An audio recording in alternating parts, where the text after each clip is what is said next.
Welcome back to the Hammy'S Show. Thank you so much, ladies and gentlemen, for following along with us all throughout week one of college football. And boy, do we have an episode for you today. We are jam-packed on this Wednesday, September the 3rd, 2025. I want to say thank you and follow along. Whether you get your podcast on YouTube or Spotify, we are there at The Hammy'S Show. On Twitter and TikTok at The Hammy'S Show, and on Instagram, please follow us along at _Hammy'S Show. We're bringing you continuous content, more behind-the-scenes footage, not just here on the podcast, but elsewhere, all throughout the college football world. We'll be on the road this year following them dogs, and it's a great place for you to get all of your college football news. So thanks once again for following along. But we've got a jam-packed show.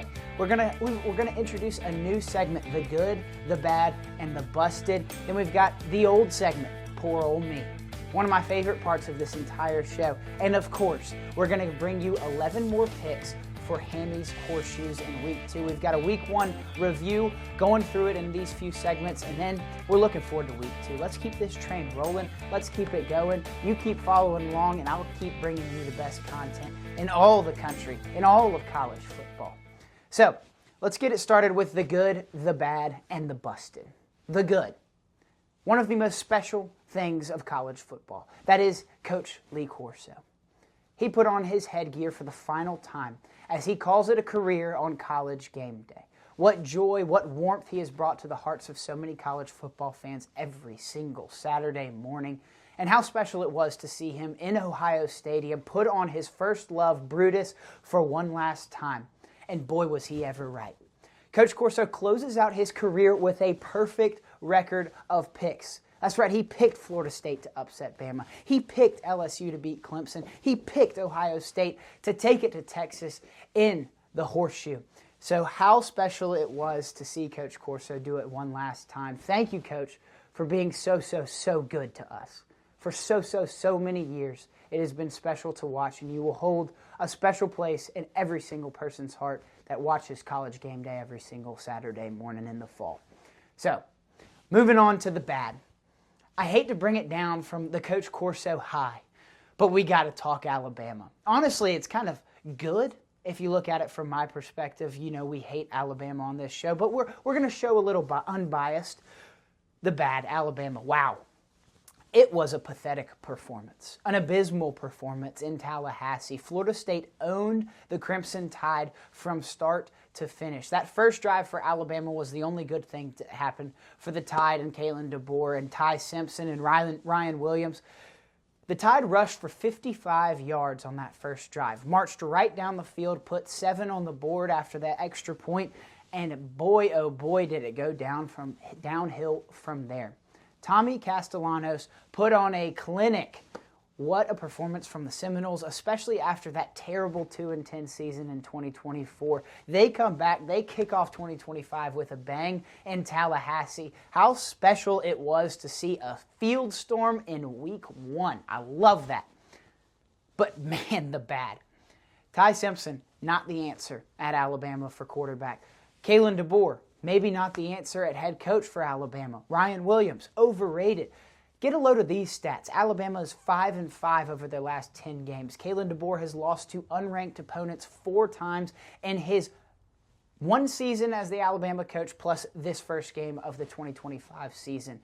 Nick Saban in 17 years lost to 4 unranked opponents that entire career. So, is Kalen DeBoer the answer? We'll find out. I don't think Alabama is completely dead, but man, did they look terrible in week one, and boy, did Florida State look good. So the bad, Alabama, ugly. Then the busted. Oh, this is a good one. So in this good, the bad, and the busted, we've got obviously these 3 tiers of things that happen in college football, and the busted we're going to have a little fun with. So what was busted on this past weekend of college football? Well, that was Clemson's scoreboard. Not only was it busted with the final score, LSU dominating in Death Valley, looking like a true national championship contending team. The AP poll just broke. I'm recording this on Tuesday. LSU's number 3 in the country entering week 2. But not only was the Clemson scoreboard busted because of the actual score, Oh, we had a complete technical mishap as the fireworks went off while the Clemson Tigers were running down the hill after touching Howard's Rock. The scoreboard catches on fire. So yeah, that is the most busted thing we saw all weekend. But what a weekend it was. We're going to talk a little bit more about this week one in review. Like I said at the beginning of this show, stay following along on the socials, Instagram at @_Hammy Show, Twitter and TikTok at The Hammy Show, no underscore there. But thanks again, guys. Poor old me, Tommy Castellanos. I talked about how bad Alabama was, but how good was Tommy Castellanos? Not only was he good, he backed his talking up. He talked the talk in the summer, and he walked the walk on Saturday at 3:30 in Tallahassee. After he called out Alabama all summer, saying they didn't have Saban to save them, saying how they couldn't stop him when they play on August 30th, 2025, well, did he back it up? 152 yards through the air on 9 of 14 passing, 78 more yards on the ground, a rushing touchdown, and he gets to pound the rock. After the game in the Florida State locker room, they have a tradition of breaking the rock with the sledgehammer with the Alabama Crimson Tide logo on it, or whoever their opponent is that week.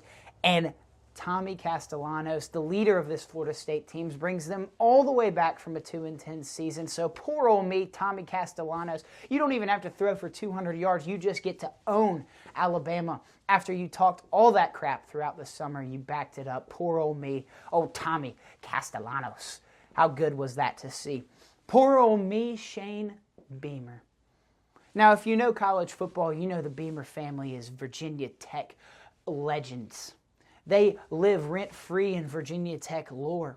Frank Beamer, the longtime legendary coach of Virginia Tech, the special teams mastermind of Virginia Tech for so many years, 30-plus years of coaching. Well, his son, Shane Beamer, gets to take on the Hokies in Atlanta to kick off the season on Sunday. And what do the Gamecocks do? Lenora Sellers balls out. They get a special teams touchdown, a punt return for a TD.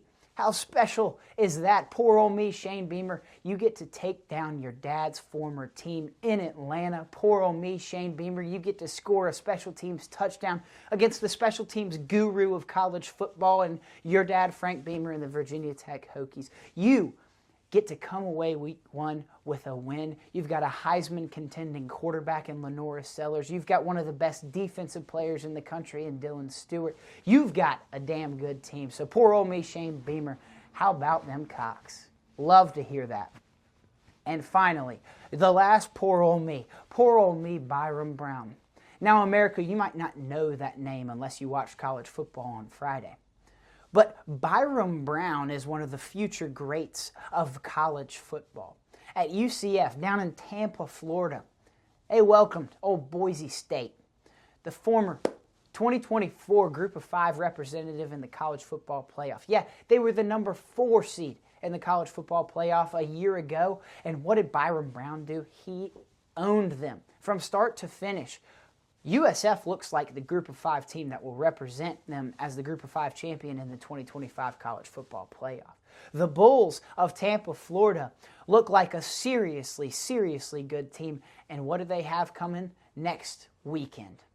They got to go to Gainesville and take on the Gators. An in-state rivalry against a great quarterback in DJ Lagway. We've got more on that game coming up in just a second. But poor old me, Byram Brown. You throw for 210 yards. You run for a ton. You get 2 rushing touchdowns. You are an absolute stud for the USF Bulls. Poor old me, Byram Brown. You get to take down, absolutely dominate the Boise State Broncos 34-7. Poor old me, Byram Brown. So what a start that was, right? 2 straight segments of emotion, of energy. That's the Hammy Show, baby.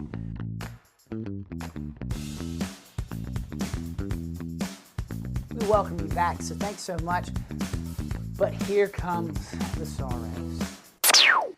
So last week, we started Hammy'S Horseshoes.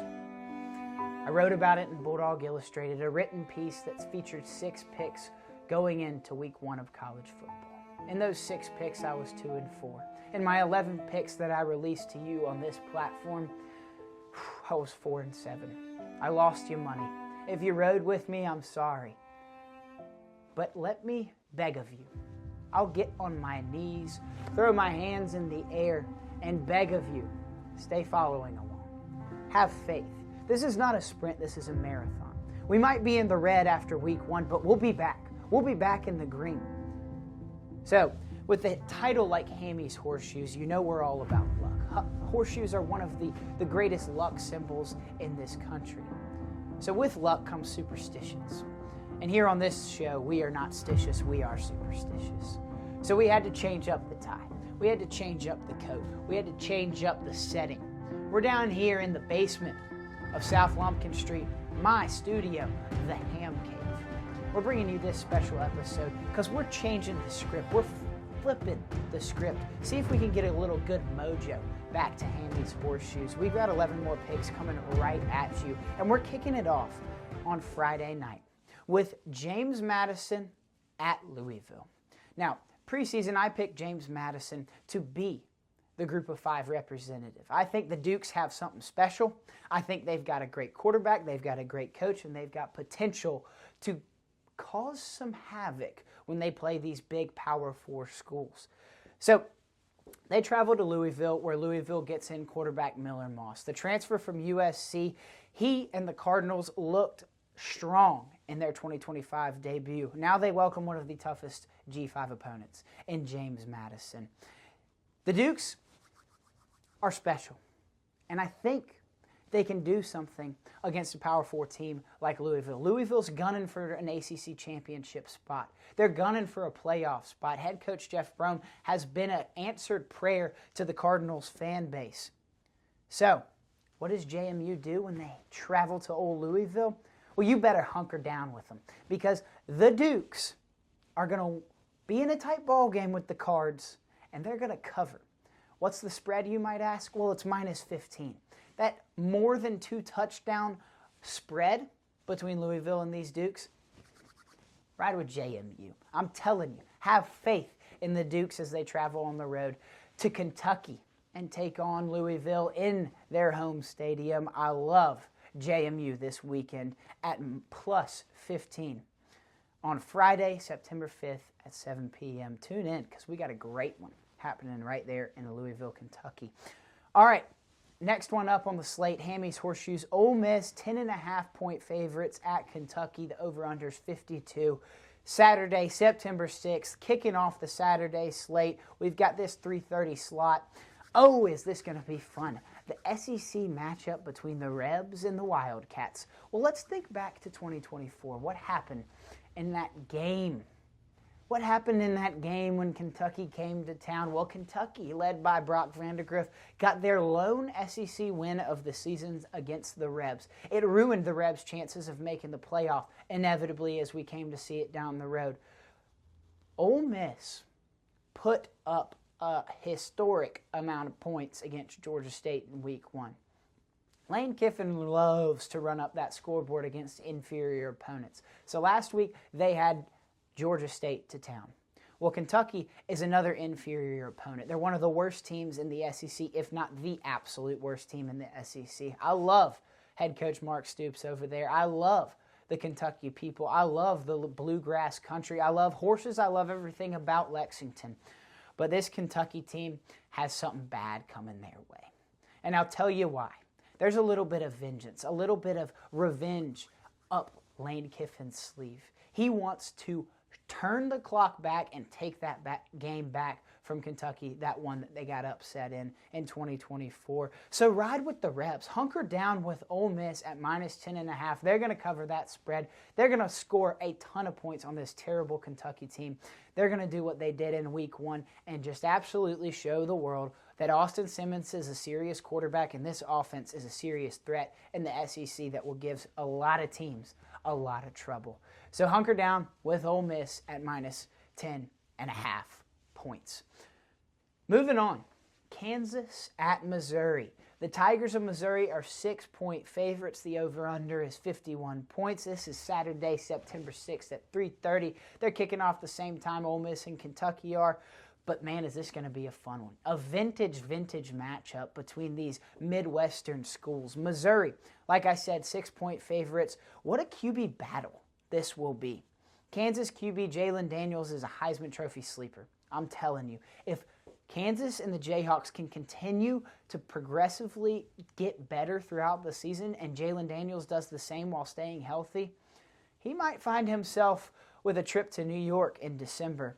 But Bo Pribula comes in from Missouri, a transfer from last year. He gets to Missouri and takes over the game against, who'd they play? Some cupcake of a team. Beat them 61-3. The Missouri offense is cruising for a bruising. Now, Missouri is, let's say, one of those teams that has big question marks around them. Coach Drake is one of my favorite coaches in college football. He's a nerd for football, but he's energetic. He knows ball. He's got a great team there in Como, and I'm really loving where Missouri stands schedule-wise. They've got an easy SEC slate throughout the entire season, so let's see what Missouri can do come SEC play. But for this non-conference game, they both look dominant in week one, but hunker down with the over.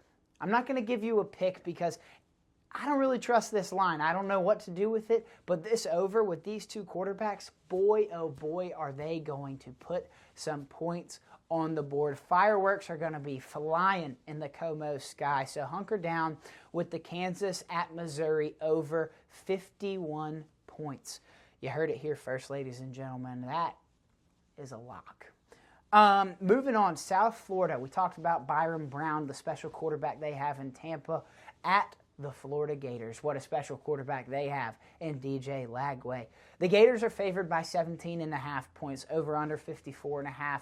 This is Saturday at 4:15. Now, coming into the year, everybody looked at this as like, oh, USF is a cupcake. This is one of those tune-up games for Florida as they get ready for SEC play. Well, ladies and gentlemen, what we saw USF do last weekend, this is no cupcake of a team. Byron Brown is no cupcake of a quarterback. This USF team travels up to Gainesville, and they are going to give the Gators a fight. That 17.5 point spread I don't trust one bit. Now, Florida looked great last weekend. DJ Lagway, if he stays healthy, could win the Heisman. Florida could be a playoff team. They could find themselves in Atlanta for the SEC championship. But this USF team is something special. And I'll give you a little history lesson. Think back to last season. I talked about Boise State, the Group of 5 champion from a year ago. Well, what did they do week 2? They traveled to Eugene, Oregon, and took on the Oregon Ducks, the eventual number 1 team for the entire span of the college football season. The number 1 team entering the college football playoff, the only undefeated team entering the college football playoff. Boise went up to them and lost by 1 singular point. Ashton Jeanty went off. So here's my prediction.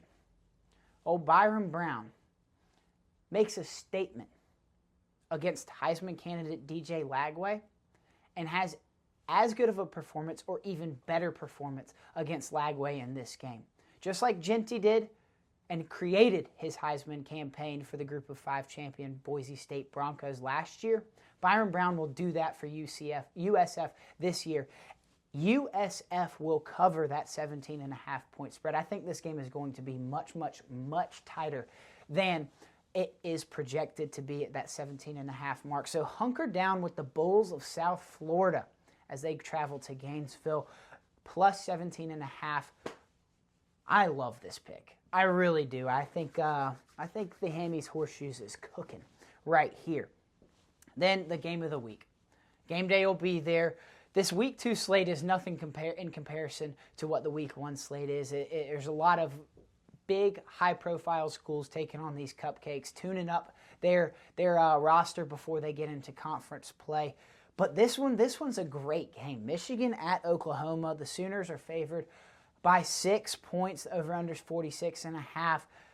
This is Saturday at 7:30. Game of the week right here. You got 2 defensive powerhouses. Defensive mastermind Brent Venables, the former DC at Clemson. He's with the Sooners, obviously now, has been for a few years. But then the Michigan Wolverines have been an outstanding defensive program for many years now. throughout their history, but specifically in this recent memory, their national championship run in 2023, their defense was filled with studs, and they were a shut you down, F you type of football team. This is going to be a defensive battle. But let's look at the flip side of this. Oklahoma has Heisman contender John Mateer, the transfer from Washington State, who went absolutely off last weekend. Threw for 416, threw for 4 touchdowns. And then what does Michigan have at quarterback? The freshman Bryce Underwood, one of the most highly touted recruits in all the land from a season for this season. And what is Bryce Underwood and that John Mateer matchup going to look like?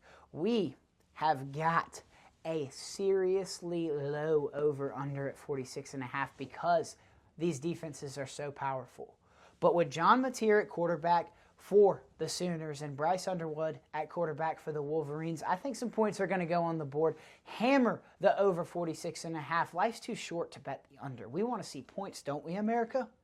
We'll hunker down with the over 46.5 for this Michigan and Oklahoma game going on in Norman, Oklahoma. Love it.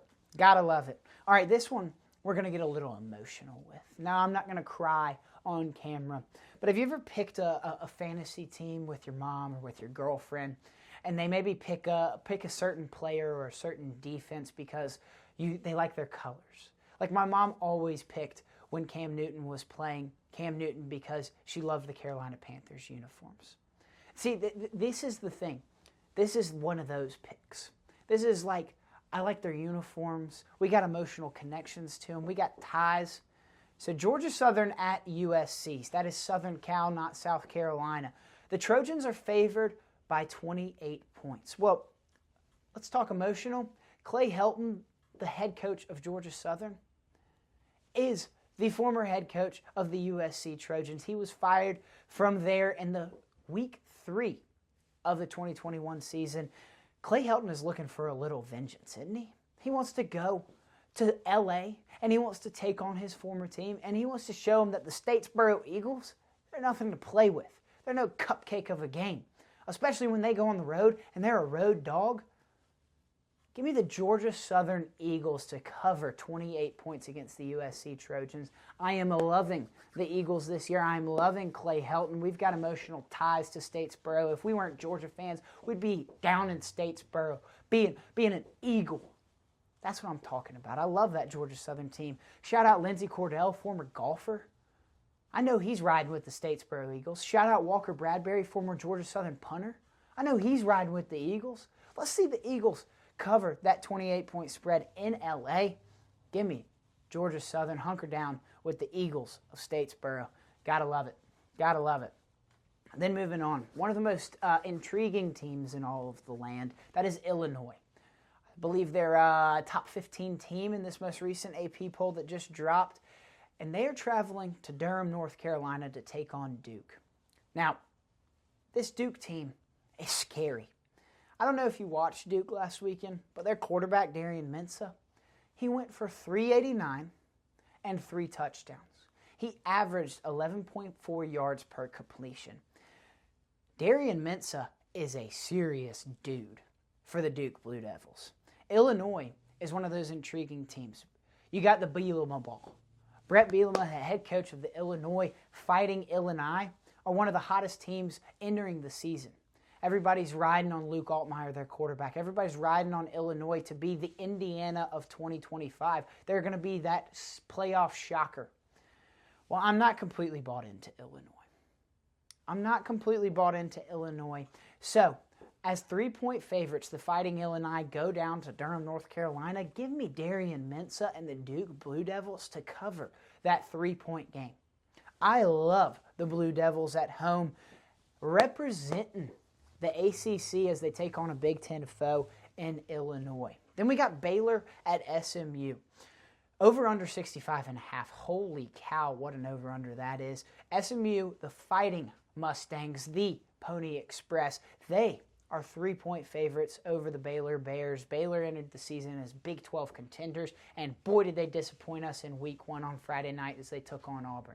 My soul was crushed. They were one of those teams, one of those 7 picks that gave me a loss in Hammy'S Horseshoes last week. We cannot ride with Baylor this week. Give me SMU. Hunker down with the Pony Express. Kevin Jennings, year 2 at quarterback. They're a playoff team. I don't know if they'll be a playoff team this year, but I love SMU. I love what Rhett Lashlee did in the transfer portal. I love what he did in the recruiting class, the number 31 class in all the country. That's huge for this SMU team. So give me SMU at -3. They're going to cover that. They're going to beat the Bears out of the Baylor Bears. They're going to beat the Bears out of the Baylor Bears. That's what I'm talking about. So hunker down with the Pony Express at 3 points. All right, moving on. What a fun one this one is. Iowa at Iowa State, a little in-state rivalry in week 2 of college football. How good is this? The Cyclones are 3-point favorites, over under 41.5. We're rolling with the Cyclones.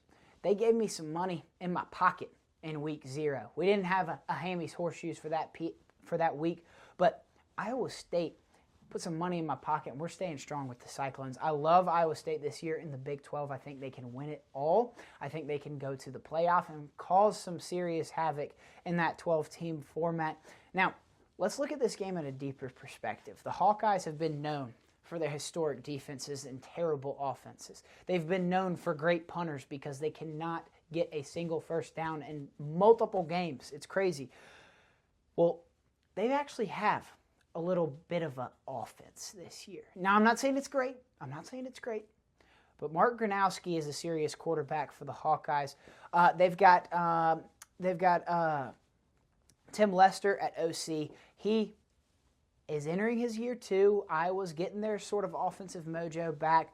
But we're rocking with Iowa State because I think their defense is going to be the game changer in this game. I don't think Iowa's offense is elevated enough to hang with the Big 12 champions.